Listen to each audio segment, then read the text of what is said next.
Now, hello, welcome, good afternoon, good evening. Welcome to this virtual experience of the underground room, the secrets of underground room. Now, we'll be putting off music in a minute. I just have to check that we okay here. Yes. Okay, it's all good here. Okay, so for the moment, the microphones are muted, but you should be able to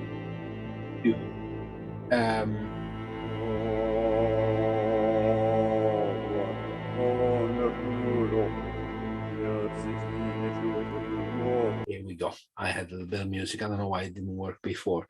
Hello, welcome everybody. So today we are heading to Rome, to the undergrounds of Rome. Now, Rome has tens of, as like hundreds and thousands of different type of undergrounds. When we talking about the undergrounds of Rome, we are talking about different types. So what I have prepared today is a kind of an overview of samples of different types of buildings and rooms that are today undergrounds, some of which were originally built underground in Roman times, and some others are just underground now because of the basically of the events that have passed since the ancient Roman times. Now, let me just do, should be all right. Let's just go to Rome and let's just see how this started. Now, before we start, I'd just like to remind you, this is a free virtual tour. My name is Mario Bernardi of the Grand Tour Europe. I've been starting doing these virtual sessions since the spring 2020, so straight after the pandemic, and because there's been a very positive response, I've decided to continue doing, because we can see aspects of Rome, Italy, and Europe that might not be so easy to discuss or see in presence. Now, so I'll be using a different medias, videos, 360 degrees pictures, and of course Google Earth, that will actually give us the chance to go in deep into some of these details area. During all of the tour, which will last about an hour, please feel free to ask questions. You can, now I'll block the microphones because sometimes people just unmute themselves just by chance, so that can just create background noise, but you'll be able to unmute yourself later on. And anytime you can message using the, if you are on Zoom, you can do it by messaging on the Zoom messenger, or you can just send a comment on Facebook or a message on the YouTube page. Now I'll be checking them, I'll be seeing them, and if I not answer straight away, I'll be able to do it. Let me just do one thing. I think because of music. Can you see me on Facebook? I'm not sure if they can see me on Facebook. Okay, anyway, so we're going today, we're starting our journey in a place that is not usually a tourist destination. It's a place where most people actually don't go when they visit Rome. It's one of the residential areas of Rome. And okay,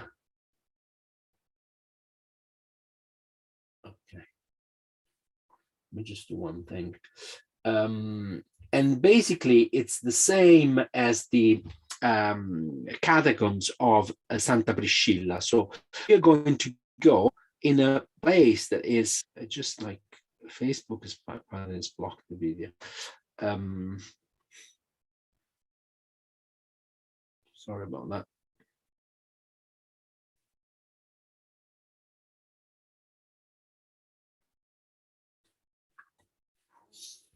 So yeah, basically the Facebook at some point and block the video.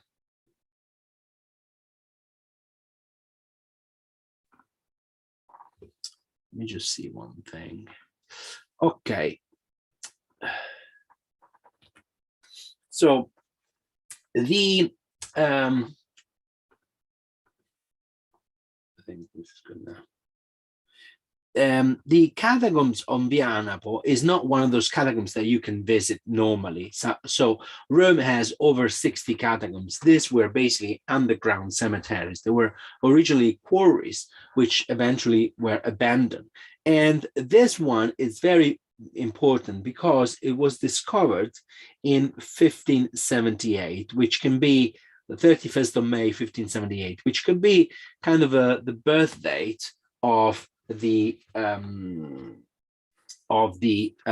underground archaeology in Rome. That's where, for the first time, an open catacomb was discovered. Now, they knew already that were catacombs, that were Christian cemeteries in Rome, but for example, the nearby Catacombs of Priscilla were known, but many of them have been abandoned for a long time. So there's one here. Today, if you walk up there, it's basically, you see modern buildings. Most of these buildings are 1970s, 1980s, so they're quite recent buildings. And they're just like a door. And then through that door, then you enter into this kind of underground world, which is, yes, so I need to do this one. Yeah, is this one here. So inside there's a number of beautiful frescoes. Now, this one, it's very important because, and I go back to the Google Earth, because it was basically, you see here, part of the, so this is basically the center of Rome. Around here, this is Villada, is one of the many villas of Rome, one of many public gardens of Rome. This is, as you can see, they're all modern blocks. So this was along the Via Salaria, one of the main roads getting in and out of Rome. And along here, there were already known some catacombs. So when they discovered this one, in Rome, a man had just arrived from Malta. His name was Antonio Bosio. And Bosio was basically very interested in this underground aspects of Rome. So what he did, he basically started to explore the catacombs and collect information. Now we have a full account of his explorations of underground Rome, which lasted about 30 years, because he collected all his memories, all his sketches, all his information in a book that was published just a few years after he died, and is known as Roma Sotterranea, Underground Rome, opera postuma, because it was published right after he died. And in this one, he actually described the catacombs. He described the fact that when he entered a catacomb, this one was the first one that he explored, the one in the Anabo, but actually he then went on to discover 30 more catacombs, which is about half of the catacombs that then we know today have been dating back to the Roman times. We're talking of cemeteries of the 2nd, 3rd, 4th century AD. So he can well be described as the Christopher Columbus of the Roman catacombs, because he's the one who for the first time started to look underground and discover these galleries. At a time where you could risk your life, consider that some of these are massive. They are galleries that go on for miles and miles and miles. The Catacombs of San Callistus, for example, is 20 kilometers of galleries, about 13 miles of underground galleries. Now, if you go back to the catacombs of Vianapo, there are a number of frescoes. Now, this catacomb is relatively small. It was discovered, as I said, in the 16th century, and is not currently open to the public. You need a special permission and to arrange a special visit to see it. Anyway, there are some very interesting frescoes that are dating back to the 3rd, 4th century with Christian scenes. This is Daniel with the lions, an episode that derives from the Old Testament, or a bas relief with a prayer. This is how early Christians used to pray in the early times, and a number of naturalistic frescoes like plants, flowers, birds, which are also common to the pagan frescoes. Now, this catacomb is a minor one. It's not like a major point. But not far from it, there is another set of catacombs, which are the Catacombs of Priscilla, which are a very well-known system of catacombs, and they will help us to discover more about the catacombs. Most of the people who visit Rome go on the Catacombs of the Appian Way. Now, there are 5 catacombs that are regularly open to the public, which means that almost all year round. Some of them, they close for a few weeks in the winter. You can go there, pay a ticket, and then there is usually a tour included with the ticket, which lasts about from 20 minutes to 40 minutes, depending on who shows you around. The Catacombs of Priscilla, which are nearby the ones of Yanapo that I just mentioned, they were originally, Bosio thought that this was just part of those catacombs. In the Renaissance in the 1600s, 1700s, for some reason, they had this idea that the catacombs were like a giant gallery going from one end to the other end of Rome, which of course we know they're not, but they had the vision that it was just a system of underground galleries where the Christians used to hide and to live during the persecutions of ancient Rome. Of course, we know today that that is not true. They were only for burials. People only went there to pay an homage to their deaths, and then they didn't live there. You couldn't possibly live there. Now, the Catacombs of Priscilla have a number of frescoes, and amongst the other ones that are regularly open to the public, there are 3 on the Appian Way: Domitilla, San Sebastiano, and San Callisto. San Callisto, which are the largest one. Sorry, consider that just in San Callisto there were over 500,000 burials. So there are millions of people buried underneath of Rome. There are actually more people dead buried underneath the city than people living on top of the city, which is really something that blows your mind. And then the Catacombs of St. Agnes along the Via Nomentana, plus the one of Priscilla here along the Via Sanaria. These are very well known because it preserves the very first image of the Virgin Mary that you see here on the right, breastfeeding, like the mother with the child, but actually attached to her breast. So this is considered the very first image of the mother breastfeeding the child, and which this image was also used in a breastfeeding awareness campaign a few years back. So it was because so it is so well known, and we can just have a look at the Catacombs of Priscilla, which are here, and they were filled with dirt. They were abandoned and filled with dirt at some point.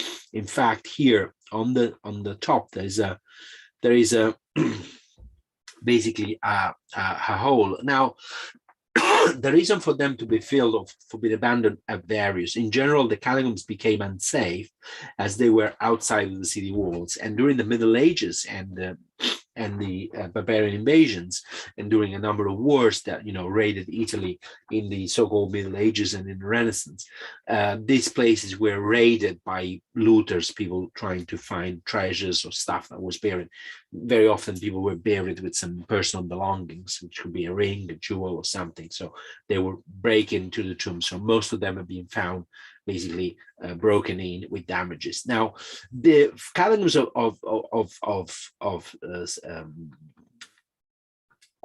Priscilla, they are very similar to most of the other catacombs. They are a series of tunnels, and the tunnels were originally quarries, which were made for to mine basically the blocks of tufa. And it was the tufa stone is this volcanic stone you see has this very peculiar color. You see blocks, entire banks of this rock all over Rome. For example, the Capitoline Hill right in central Rome is made of these very rocks, and you could see the consistency here. It's quite mixed. There's a number of different elements within it. It's a kind of a foam that comes out of the volcanoes and then solidifies. Now, the peculiarity of this rock, you can still see the the marks of the cave diggers. It's basically that he has it was dug originally as a quarry, and then the rock is very soft when it's like when it's first dug into, but then once it's exposed to air, it becomes very hard. So it's a perfect construction materials, and also it's very easy to dig through, and then it creates a very solid structure. And one other good thing that this could do is once they fill these burials here, they put then marble slabs, or they put brick slabs, or whatever they could afford to.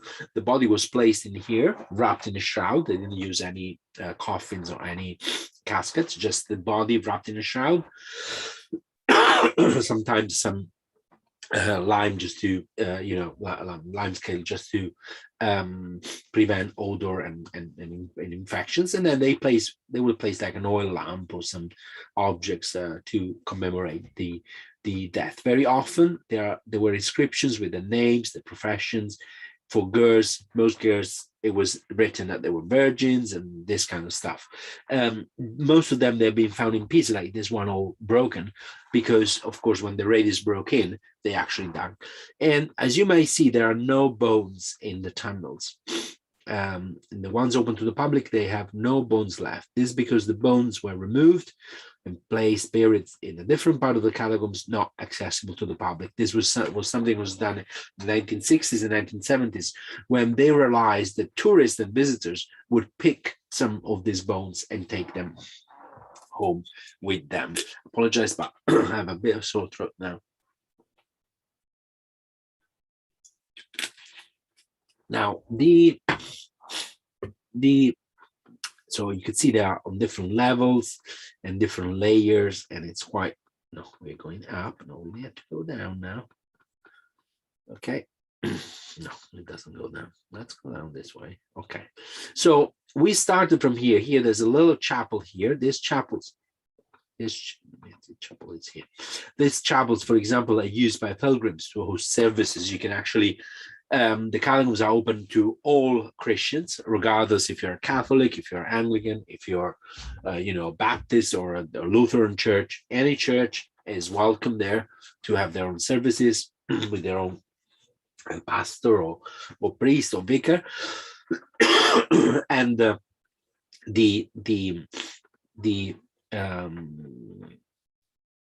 there's a question: how are these? Why are these tunnels? So yeah, I'll answer that now. So, for example, this is wider because this is like a kind of a chapel where they had larger barrels on the side. These barrels here, they're called Alcosoli.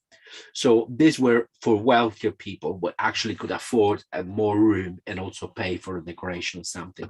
The tunnels are generally about 2 feet wide, so that they could just fit a person, and some of them are a little bit wider, but on average I would say about 2 feet.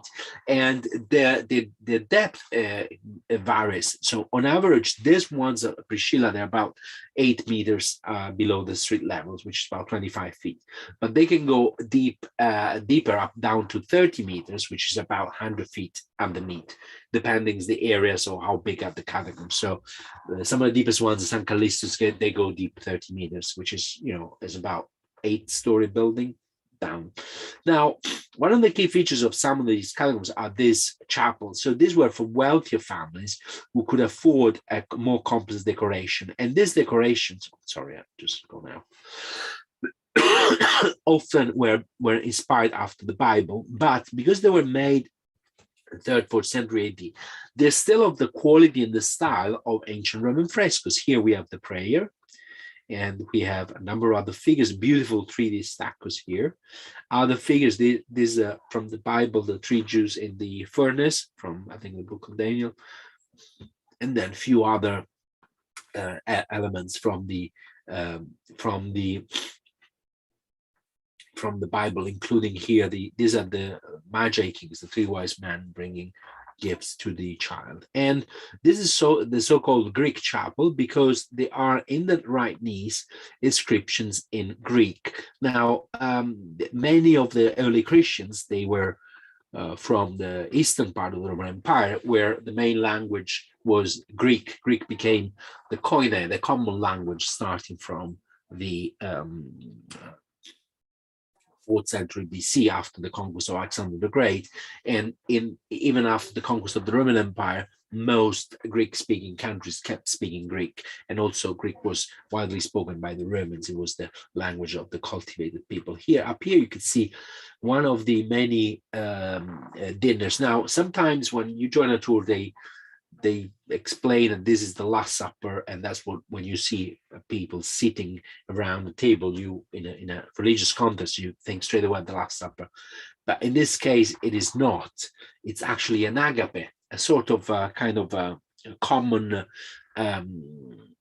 meal that was one of the core moments of meeting of the early Christian community, but it's not necessarily referred to that. In fact, there's only 7 people, 7 because it was considered like a kind of a perfect number, so it looked to them a good way to do it. But from this context, from the catacombs, and we'll go back to Christian burials or to underground burials, these galleries were built underground. There's also another type of buildings which have been puzzling the archaeologists for some time, and we go not far from here. There is the Ippo Jail of Vicenza, which is again not far from the Anapo. It's not far close actually to Villa Borghese. In some of these, underneath some of these modern buildings, you see these are buildings which were built at the beginning of the 20th century, and right here, underneath a nice 20th century building. Here, this is a school, and then right here, this door here. If you go down, this is like a condo. This is like a common people. The school is this building down here. In the garage of these people, there's this door, and through this door, you get into a place that you will never imagine finding. It's an underground. I had it here. Yes.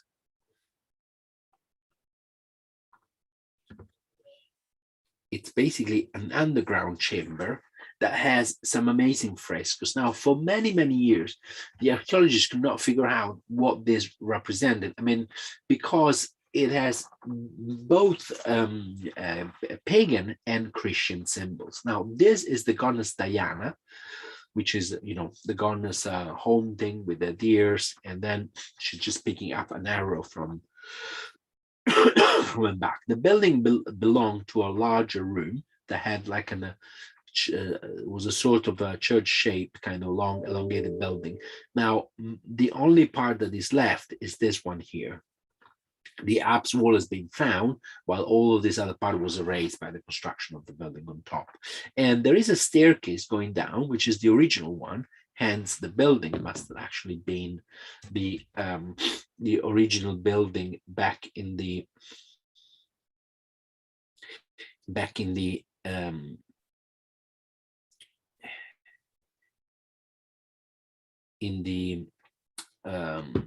Roman times, and it basically leads to a room that has a pool in the center where there was a system to get water in and water out, and these magnificent frescoes. There's a little apse with some frescoes. There are images of water creatures and some other frescoes that symbolize marbles, like here. Here you could see the niche.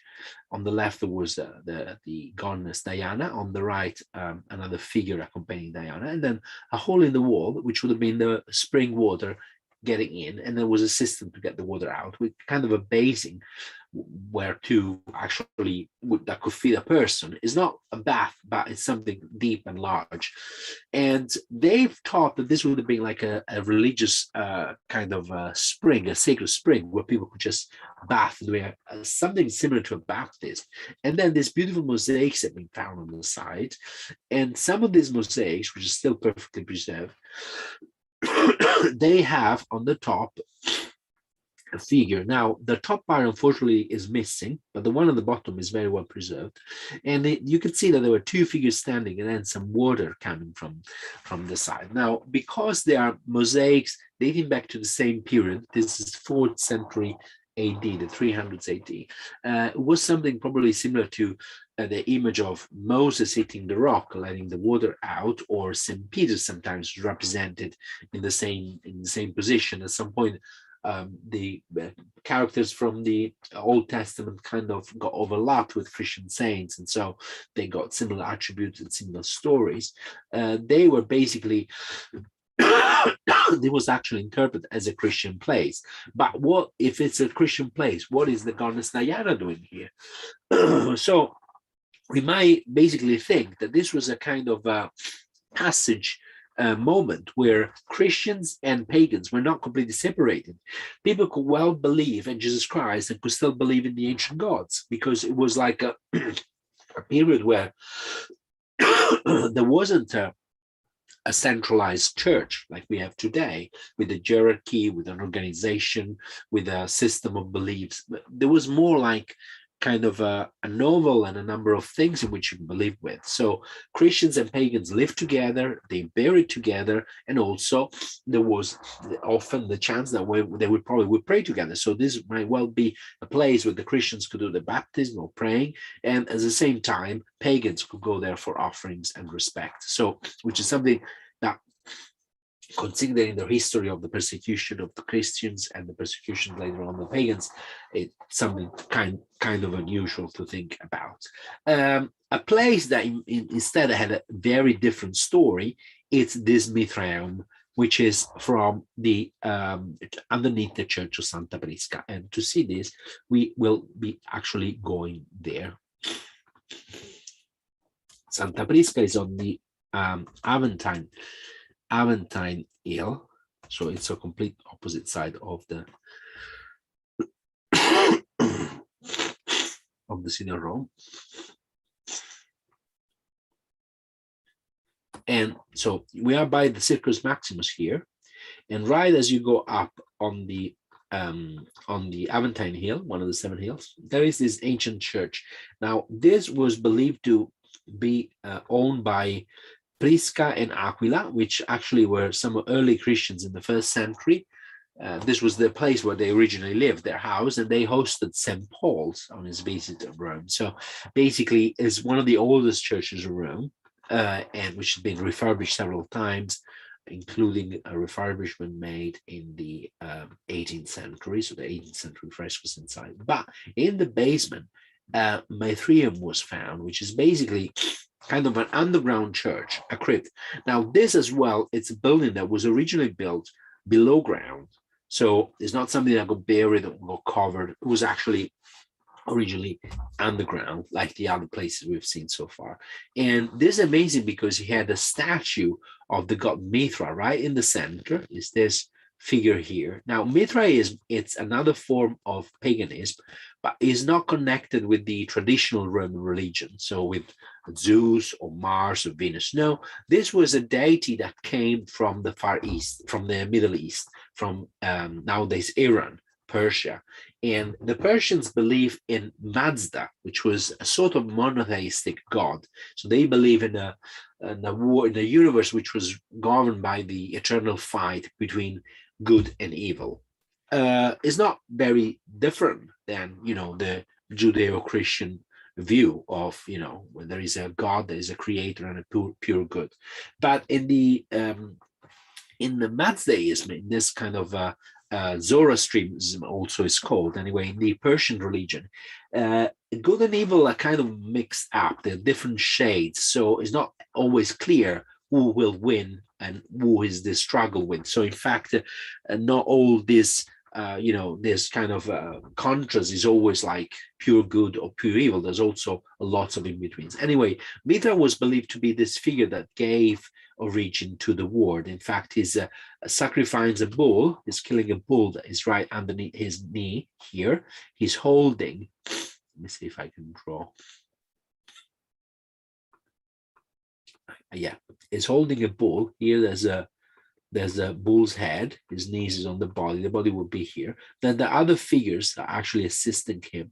And it's actually bringing this one, Cautus and Cautopatus, these figures with a torch up and torch down, symbolizing the altars of life and death. And here there's this other giant figure here laying at the bottom, kind of a river allegory, or maybe another allegory of the major deities. You can see he has a cape and is quite an imposing figure. Now, this religion was worshipped mostly by militaries and sailors, and was mostly members of the army.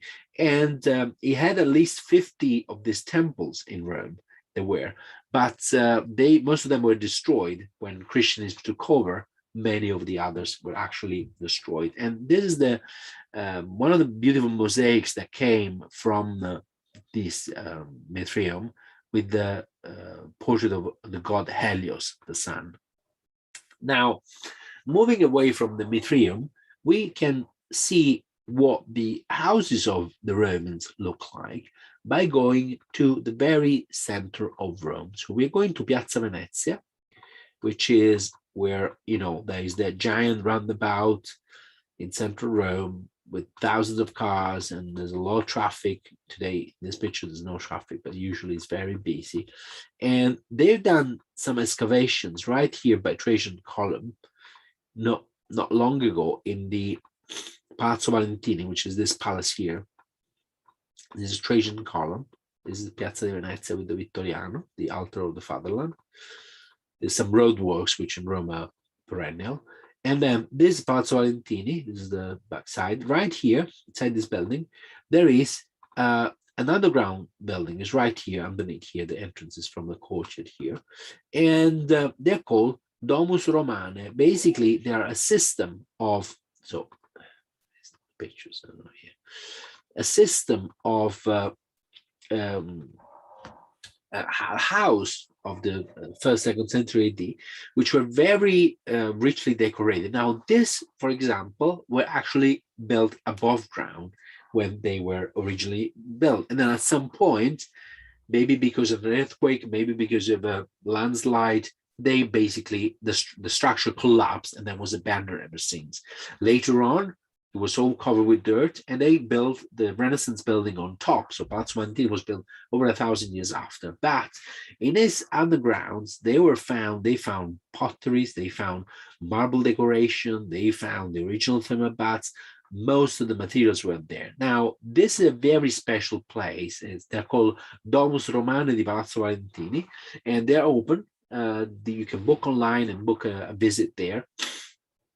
And instead of going there either by yourself or with a guided tour, there is a video projection and a commentary which is made with speakers. So basically you enter, and there is a kind of automated 3D visit when they project lights on the walls to show you how it would look like back in time. So it's really an immersive experience. This is the digital model of how it would look like. You see these large halls with high ceilings, and then thermal baths, and then beautifully furnished. Of course, this would have been the houses of some high-ranking officials of Rome, and all covered completely in marble. Some of the marble decoration, the fresco had been left. And so with this video projection, they actually recreate the integrity of the entire system, as you can see here. There you go. And for example, here you can see the stairs and the beautiful frescoes. It's really incredible to think that all these, for over 1,000 years, this is part of the original fresco here. You see there's missing some bits, but the original floor of mosaics, but they're very well preserved. And of course, with the digital projection, they can recreate the full decoration, so they can integrate the part that was missing, and then you can actually appreciate and enjoy it. Originally would have looked like this. Very often when we take tours to these places, people ask, oh, why don't they rebuild it? Why don't they fix it? Well, it will look all new, and you wouldn't be able to tell the difference between the original part and the new part. Plus, many times we don't really know exactly how it looked like. We have kind of an idea, but we cannot tell 100%. So a digital reconstruction can actually help us to create a good view like this. This was the peristyle of this kind of garden with the columns around. It's that courtyard with the columns around. And now, from the Domus di Palazzo Valentini, I would like to take you to a different type of place, because many times when underground places were discovered, and by the way, right next to the Palazzo Valentini, years ago they made archaeological excavations. They thought that here there would have been the temple of Trajan, because there's the column of Trajan, and we knew that there was a giant temple with like some columns 60 feet tall right nearby in the temple, but the temple was never found, and it's not here where they thought it would be.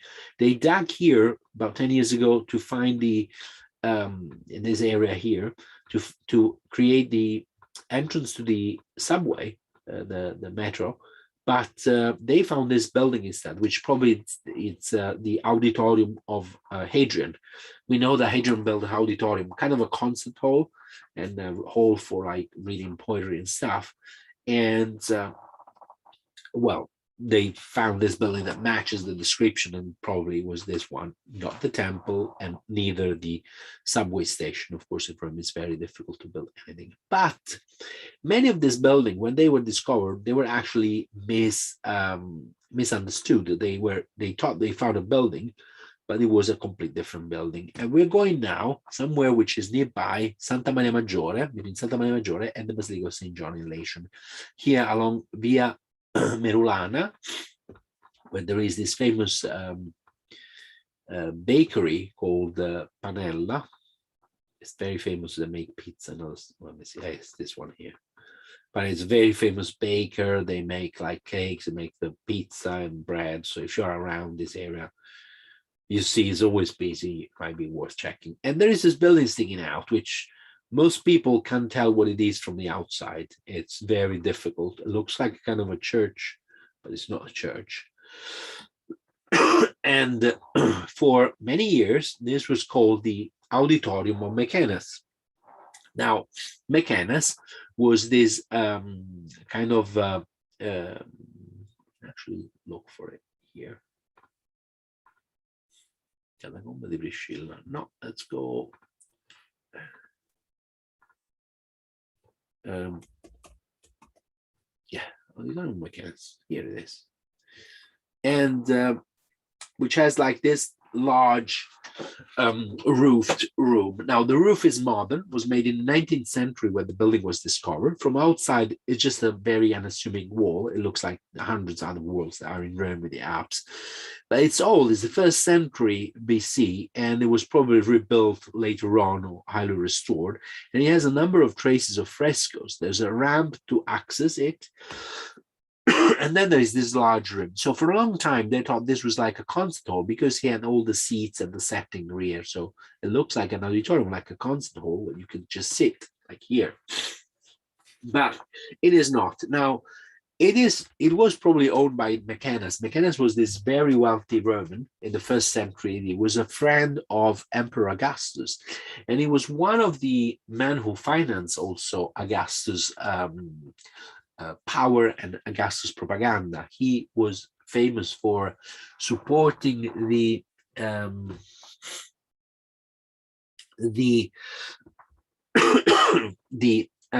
artists, the poets, and the other intellectuals, which actually supported Emperor Augustus and his power.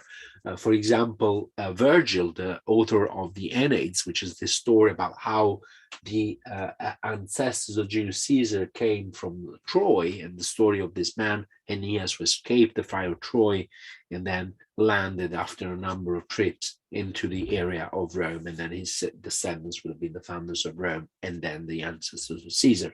So all this was basically kept with the money of Mechanics. Mechanics owned a large portion of Rome where there were these beautiful gardens. Among these gardens, there were towers, and there were other gardens and meetings halls and places for dinners. So probably this one was not an auditorium, but it was like a kind of a summer nymphaeum, a kind of a place where they would have a fountain here with running water and a number of statues probably in the niches. And then they would have had place here where to have a summer meal. The Romans, of course, were very famous for their the meals. Now here it's the building, how it looked like.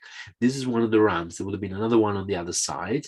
So the building was already slightly underground. It was not buried, but was below ground, so it could keep cooler in the summer months, and there was running water that kept it fresh. The thing that is really amazing is like the marble from this kind of fountain part, which looks like a little theater. It looks like a little sitting area, but it's not. Was probably water coming down there. The marble is gone, but the frescoes look very, very well preserved, and there are these images of gardens. So basically, the frescoes are kind of imitation of what you will see looking outside, and they match other frescoes that were found in Rome. The one of the Villa of Livia, the wife of the Emperor Augustus, which have the kind of the same principle. They should give you the illusion that if you're looking out of these windows, which are actually buried, you would have seen the gardens painted as you would have seen them in reality outside. And then there are little birds and peacocks and other objects, plus a number of mythological figures painted on a black strip along the wall, including other like mythological stories. This is very interesting because we know it was like an infeum, a kind of a summer kind of dining hall that then was basically named, misunderstood for a long time from the late 19th century when it was discovered. But underground rooms keep giving us more and more places. There are places discovered every year. Just in the last few years, about another 15 or 20 places underground have opened to the public or been discovered. So I don't have some of the newest ones, which are just open in the last couple of years, but this one opened about 10 years ago, and it's called the Vicus Caprarius. It's basically right by the Trevi Fountain. So this is the auditorium. Now we go by the Trevi Fountain,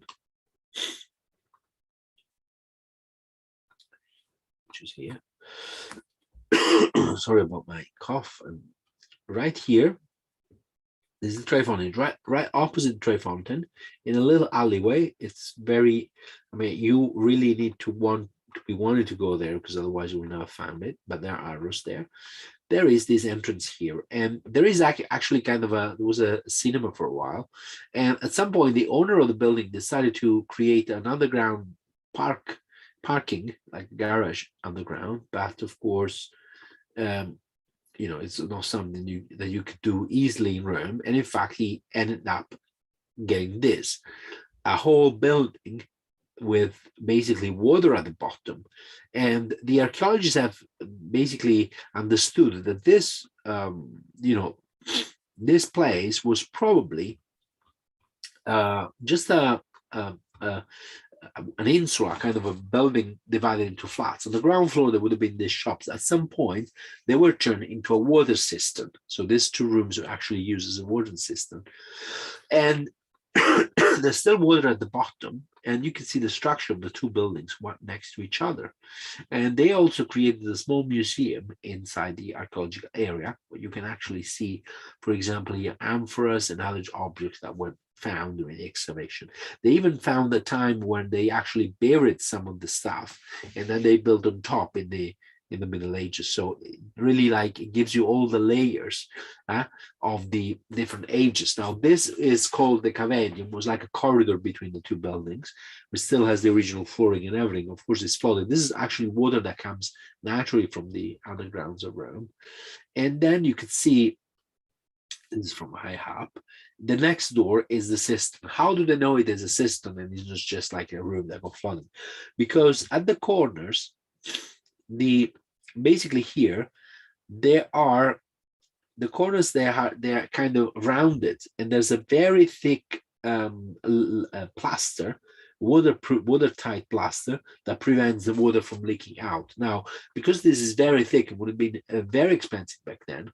They assume that actually this was a system. And also the aqueduct, which still fills the Trevi Fountain and a few other fountains of Rome, the Aquedotto Vergine, basically just passes right by here, and there was also marks of a well used later on, also centuries later. So the old structure, in fact, just a couple of blocks from this building, there are still parts of the original aqueduct perfectly preserved.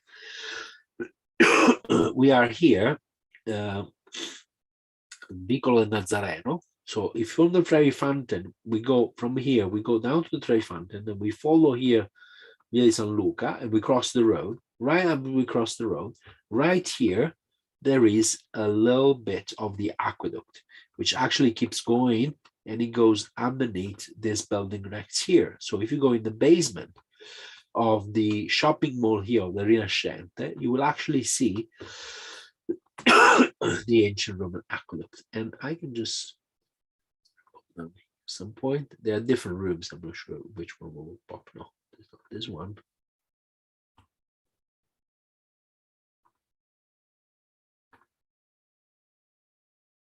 No. Let's see.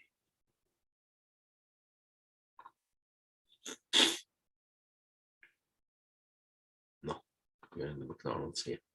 I was just trying to get into the building, but we might not get.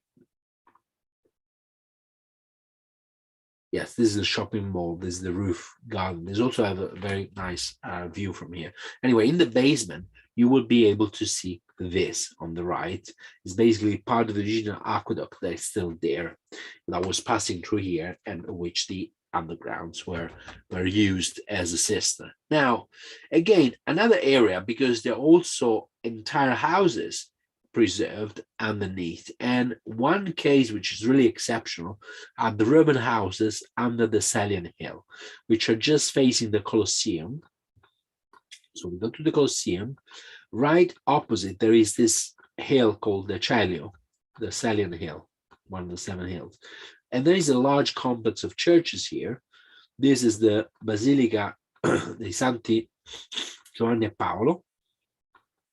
And right underneath the basilica, there is the Roman houses, which were basically discovered in the 19th century. You see, there it is. And so in the 19th century, there are lots of archaeologists, especially Lutheran archaeologists, German archaeologists, which had the background, which was quite, a critic versus the Catholics. They started to bring to the attention that most of the stories of legends of saints and burials and memories of churches, they might well be made up during the Middle Ages. We had no evidence that these places were actually the burials of the houses of these saints. So as a reaction, lots of in Rome, lots of other places, they started to dig underground to try to find evidence, proof that there was something there, and it was actually something related with the tombs. So that's how San Clemente by the Colosseum and other grounds were found. That's where, again, Giovanni Battista de Rossi started to discover and open again the catacombs to the public. And this is mostly starting from 1850 onwards. And at the end of the 19th century, they did the same archaeological excavation under the Church of Santi Giovanni e Paolo, where they were hoping to find the houses or the remains of the saints, which indeed they did found. They did find a house that had also a shrine that would have been a place of pilgrimage, but they also find other stuff that really troubled these very religious people looking for evidence and archaeological evidence of the faith. And this big disappointment must have been this room. Now, the roof in the center is broken because they actually broke in from the roof, because this is right underneath the church. And they found this room with all these figures. Of course, there were birds and cherub. Well, it could fit with the Christian symbolism. But then there were these naked geniuses here, these figures of naked men, which now you see they have basically no genitalia, but they did have that originally, but it was basically scraped out by the fathers, which didn't want to, find a bunch of naked guys hanging right underneath the church. They thought, oh, there must be something wrong with it, and so they basically deleted that. They erased that. Other decoration as well were pagan as well, like this one here. This would have been a kind of a garden. So this would have had a fountain outdoors, this large complex of house, large residential complex. And there is a deity here, again, a complete nude deity with another figure here and a few cherubs sailing. It's probably Venus with a number of other figures. And so, again, related with pleasure, nothing to do with religion. But they did actually found other traces relating with that, including some of the old decoration of the church and a number of other fragments and artifacts. This is the museum, which is part of the visit if you visit the Roman houses. They are really worth a visit. So they're very interesting. And also the itinerary is very, very nice. You can spend a good hour there. In the past, they also used to do like Roman meals with Roman food and Roman wine. The idea sounds actually much better than the real thing because it's not that exciting. After all, I mean, it doesn't taste that good. It's a bit exotic to us. And then I would like to show you one more thing, which is really unmissable. And this is unfortunately not open to the public. It's not possible to visit. You need, again, a special permission, but because it's very delicate, they don't really tend to open it to the public. And it's on Via Latina, which is towards the Appian Way, is in the neighborhood of San Giovanni. So again, yet another, actually, I want to show you before we leave.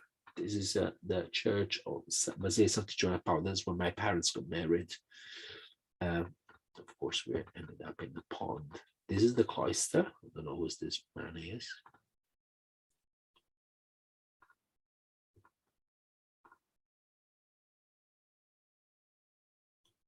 And this is the church here. It's beautiful Paleo-Christian church. And it's here, you're in the city center. It doesn't even look you're in the city. It's really beautiful, the Salient Hill.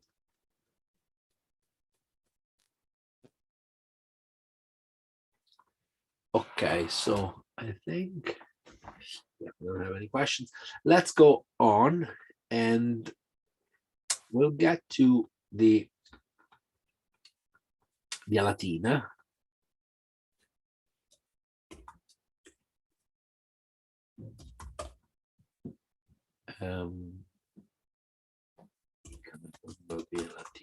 Because that's Ippo Jail, that's a very, very interesting story, which tells a lot about Rome and the relationship that Rome has with its underground, which I think, if you really want to understand Rome, the city as it is today, that is the very good starting point to understand how the ancient city, the city of the emperors, the city of the early Christians, but also the city of the Middle Age and Renaissance, actually copes and lives together with the contemporary city, with the Rome of the 20th century, the capital of Italy. Now, this is a, again, residential area. San Giovanni is actually relatively close to the center and still one of those neighbors that is kept kind of this kind of through authentic kind of atmosphere. There's a lot of chaos, there's a bit there, but there's a lot of real Roman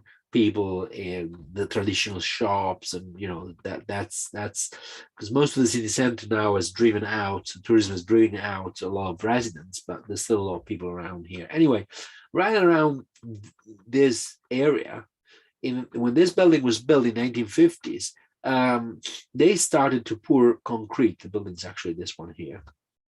This is a kind of a normal 1950s building, built cheaply, just pouring concrete to make the foundation, and then built very cheaply. That is part of the rebuild of Rome after 1950, and then also 1950, 1960s, it was an economic boom. So Rome really multiplied his population within a few decades, and you can see that while they were making the foundation, there is a question from Paul. So I answer this question at the end of the tour. I just finished this and then I'll answer about the columns. Anyway, the question is, how big are these compared to the ones under Paris? Also, which one are the oldest Rome? So the Rome ones are older, much older, and the Paris one, I think they date back from the plague times, so they will date back from the 17th century or so.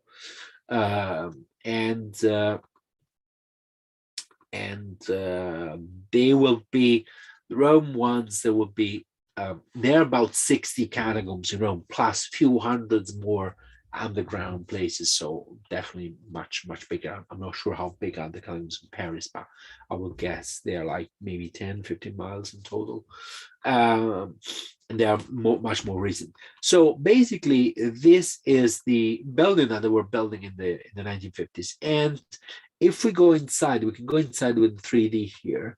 You could see there are these pillars here. They do not belong. They actually started drilling, and then they started to pour concrete. But there was a problem that they kept pouring concrete and pouring and pouring and pouring. But the concrete at some point after you pour just comes up to the top, and then you fill the hole and you drill, and that's it. But in this case, that didn't happen. They kept going on and on and on and on, and they, at some point, the son of the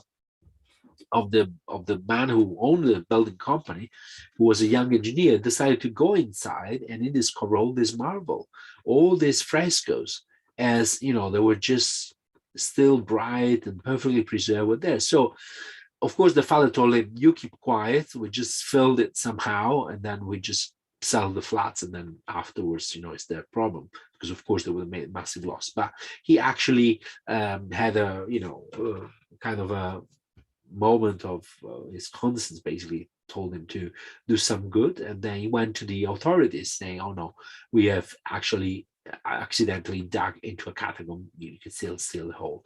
And this is so beautiful that it's known as the art gallery of the Paleo-Christian Rome, or the art gallery of the antiquity. There are over 100 frescoes, and they're all perfectly preserved. The peculiar thing about this catacomb of this underground burial, which is simply known as the Ippo Jail di Via Dino Compagni. Now, Ippo Jail means an underground room, and catacomb, it's a Greek word that means by the caves, and has become the word which we designate the Christian burials, or the Jewish burials, also Jewish catacombs in Rome, which both Jews and Christian had to preserve the body, so they need the inhumation, so they need a lot of room. That's why they had to go underground, because that was easy and cheap to find lots of room, while having to build a building to bury people was a lot more expensive. So that's the main reason, not because they have to hide, because the Romans knew what the cemeteries, what the catacombs were.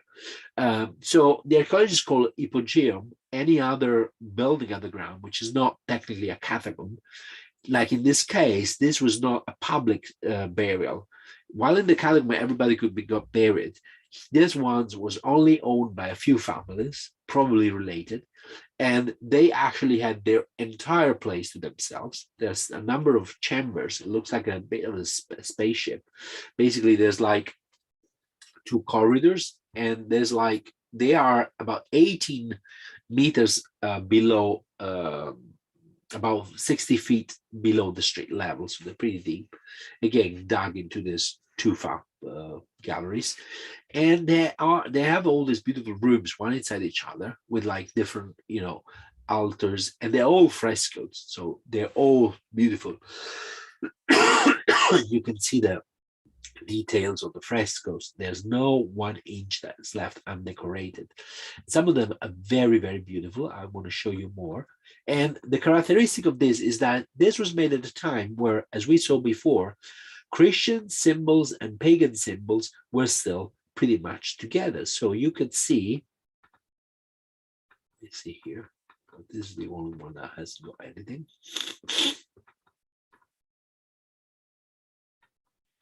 So this one I wanted to go.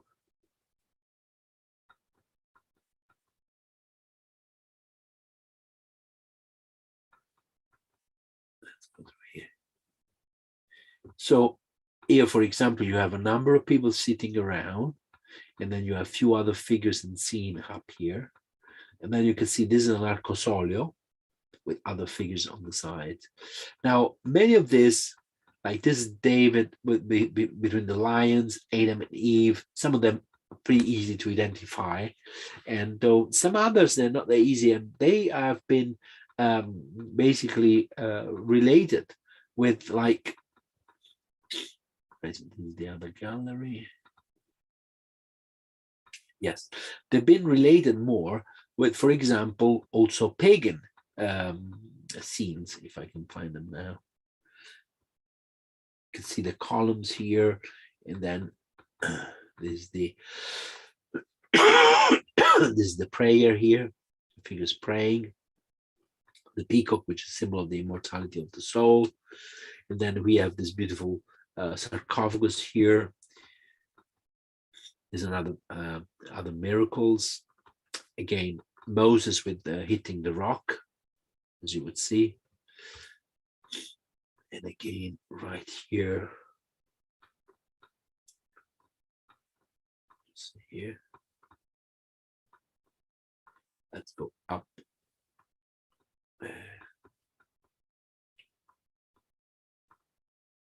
Okay, here we've seen this one. We have to go up now. We're going to up. Sorry, let me just reload it.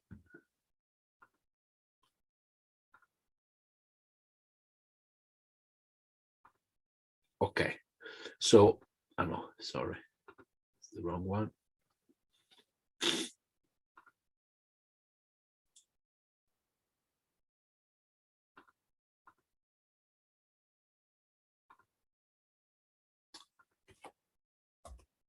I got it here.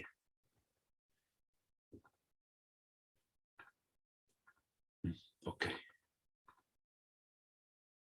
Here we are. This is where we were.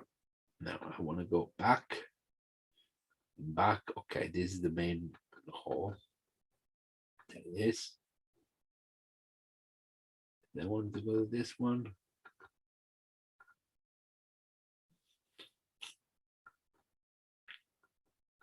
Sorry, I just got lost because the commands here. Oh, there it is. So here you could find these figures here sitting bearded with books and scrolls. So these have been interpreted as philosophers. So there's also pagan symbols closer to the Christians ones we saw before. And especially if I can, let me see if I can get into there. This one here.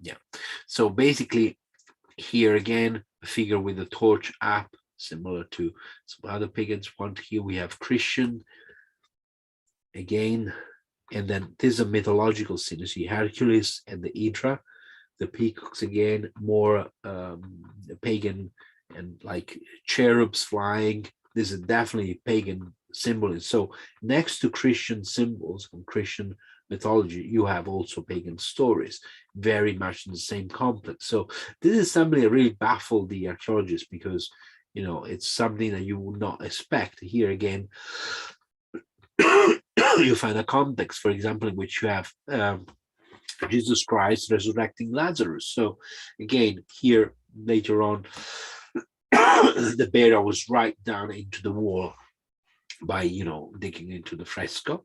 And then around here again, you have another episodes of Christ. And so you see really these scenes next to each other. And again, the peacock and another figure up here, what we can't see because there's this marble here, but it's probably one of the most important here on the left. Again, Daniel, amongst the lions.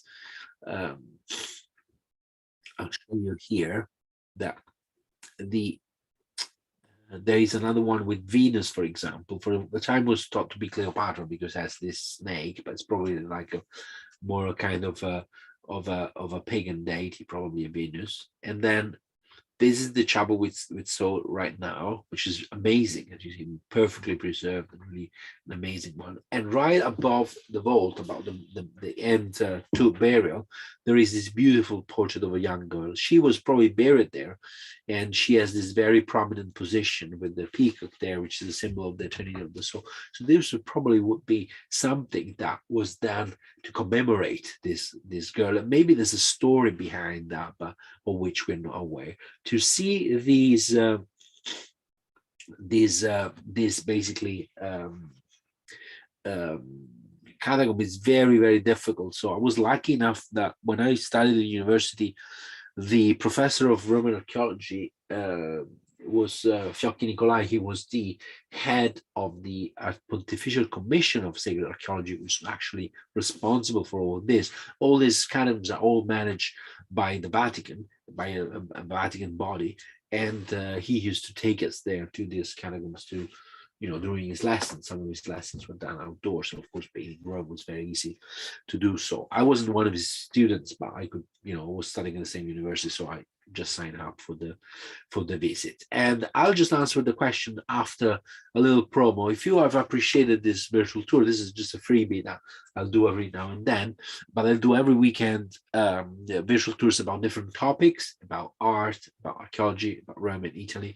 So next Saturday, we'll be exploring the life and the works of Vincent van Gogh, or Van Gogh, as you say in American, or Van Gogh, as you say in British English, or Van Gogh, as we say in Italian, which are all of them are wrong, because I believe it was Van Gogh or something like that. It's much harder language, Dutch, than it is Italian or English. And so we'll see the life and the work of Vincent van Gogh. And the Saturday 5th, I will take you to the Domus Aurea, Nero's underground villa, which was known as the Domus Aurea, the Golden Villa, which is right by the Colosseum and the Palatine Hill, is all that area. And now it's been open again to the public for a few years. So we will do a virtual tour discovering how the villa was back in the past and how it is today. I will be taking the questions now, if you have any question, and then I'll remind you about the virtual tour, and then I have a surprise just to finish off this virtual tour. Let me see. There was a question there. Do you think the spring was used to baptize? Oh, this must be related to the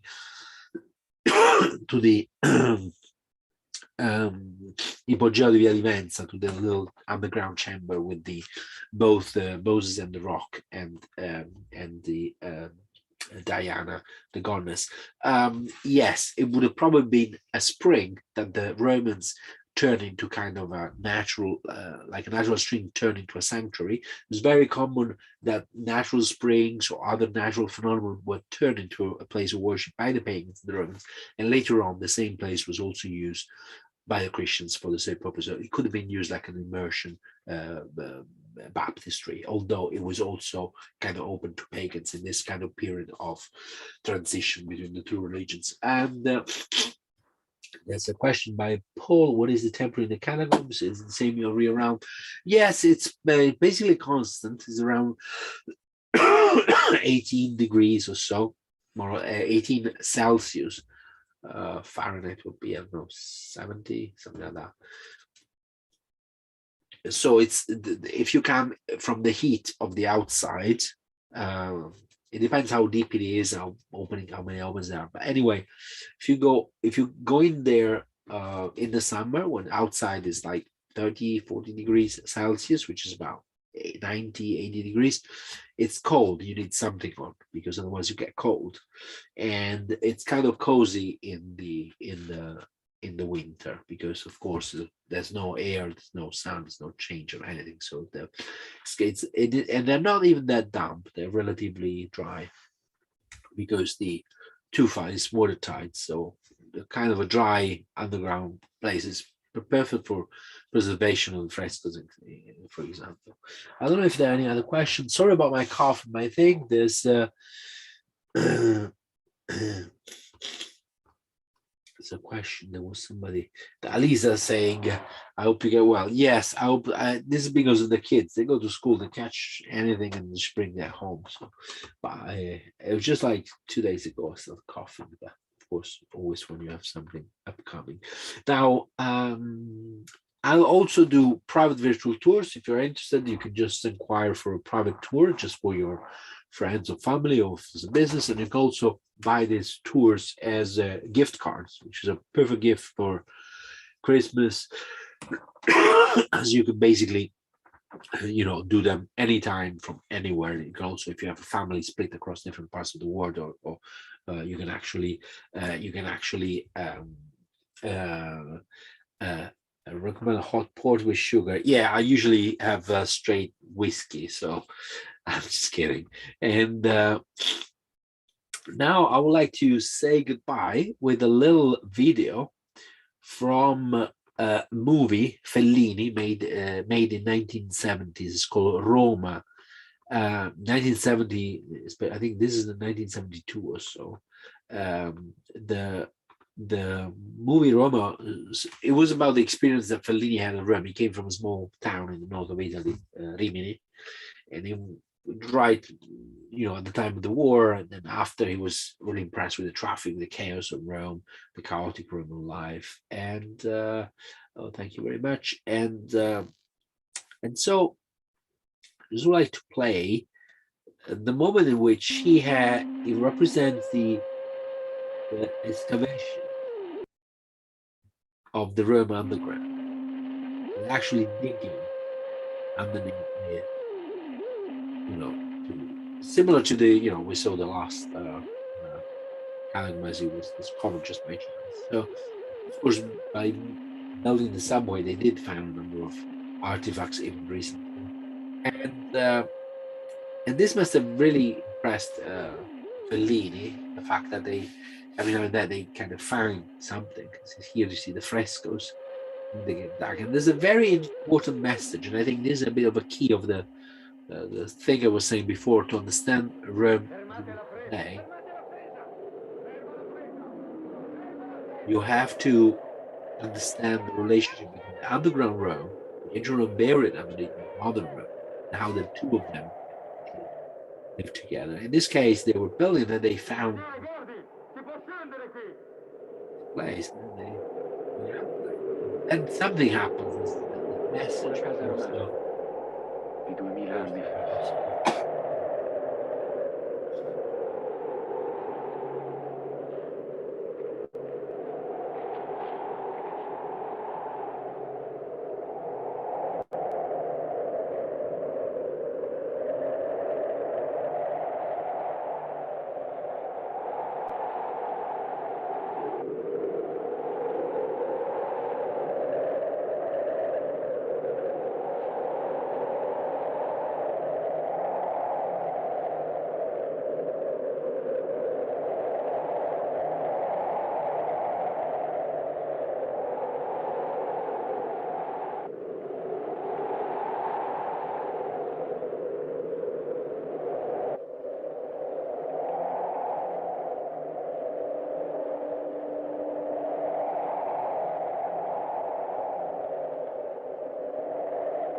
Michel, guarda quei volti. Non toglierti le maschere. Enter now. This is water. We have a mask, of course. Sembra che ci guardano.